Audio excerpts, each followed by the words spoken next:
Tonight at sunset begins the Jewish holiday of Passover, and Rabbi Dana Sorokin of Beth El Congregation in Pikesville joins us now to tell us a little bit more about that and how the celebration is different now that we are all sheltering at home. Thank you so much for being with us. Pleasure. Thanks, Elsa. So this is an interesting time. It's a holy time for many faith communities. Tell me about how that translates for your synagogue. Yeah.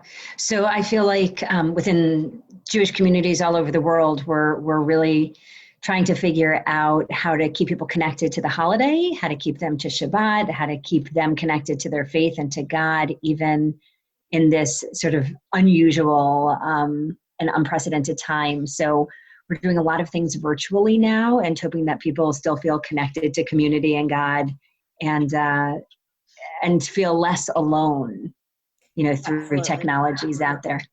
Because this is a time that normally people would come together to mark these moments in their faith, and to do that and have to do it virtually, it is definitely a shift. Yeah, it's a big shift for people. And I think there are a lot of people that are sheltering in place by themselves or maybe with another person or sometimes with a family, but there's a lot of missing other people going on and a lot of missing hugs and sort of real human connection. And this time is full of a lot of sacrifice for the Jewish community, just in honoring Passover. Can you talk about how you're telling your congregants just sort of how that mindset is translating into what we're seeing in the country today? Yeah. So I think, first of all, we're trying to just remind people that that while we're socially distant, that they're not alone and that we're not alone. In terms of what we're trying to encourage people to do with giving and sacrificing, we're trying to affirm all of our community leaders' invitations to really stay at home right now, and offering that is, yes, a sacrifice and something so easy that we can do to ensure health, within our community and well-being, but also just noticing that within our tradition, there's sort of acts of gift giving, and then there's sacrifices. And, wherever we look nowadays, we're really seeing opportunities to reach out to people, to show our love, and to take sometimes heroic and sometimes just real simple actions that can change people's lives and their feeling of connection to each other. It's a good idea and a good reminder just to get back to basics. And you touched on this a little bit beforehand in terms of sort of coming together virtually, but I know that you have a virtual Seder meal, and there's some other activities that you're doing for your community. We're doing a lot of things virtually. So on the second night of Passover, we have a virtual Seder that people can tune into and come and sing along and pray along with us. But also throughout each of our weeks, we have things happening, all day, every day, so that people can see each other's faces on Zoom, come in on Facebook Live, and really just feel like they're still learning, growing, and connecting. Has it been a challenge to do your job and to reach out to people right now when their lives have been upended in this way? Yeah. Yes, it is.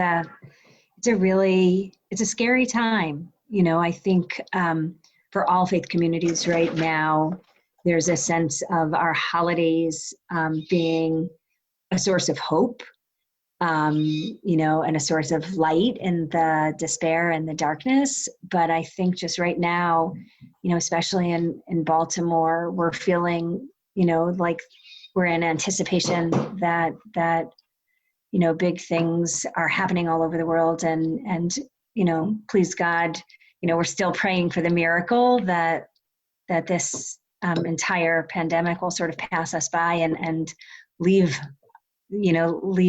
us soon and healthy. But I think right now the challenge is that while people are lonely and alone and sick and scared, ministering to them and just being there as a source of support and comfort. It's a big undertaking and a total privilege. And they can always reach out as well, right? So is that just making a phone call or going online? How should people get in touch? Yeah. So we have multiple opportunities for people to reach out to us. We have at bethelbalto.com, we have information about all of our activities. We also have a really extraordinary place called the Soul Center, where we also are offering mindfulness, healing, rejuvenation, and growth opportunities throughout our days. And we have a social worker who is available all the time for congregants and for people. So there are a lot of resources in our community. We just want to make sure that people know that whatever it is they're experiencing, that there's always someone a phone call away. Well, it's wonderful that people can turn to you and also be able to celebrate, even if it's not in the traditional sense. They're still being able to celebrate traditionally, but at home. Yeah. Yeah. I think in some ways also more than ever, my hope is that when people sit down at the Passover, Seders in their home, that they reconnect with a story that's powerful. It's a story of liberation. It's a story of hope. It's a story of redemption. And it connects us with generations of people that have endured plagues and hardships and somehow have miraculously risen up and endured. And that's my hope for every Jew and for our entire community of all faiths and for all of humanity right now, that we do this together. Rabbi Sorokin, thank you so much for being with us. Really appreciate that and your helpful reminder and those kind words. And we'll be right back with more Midday Maryland right after this. Stay tuned. Thanks, Elsa.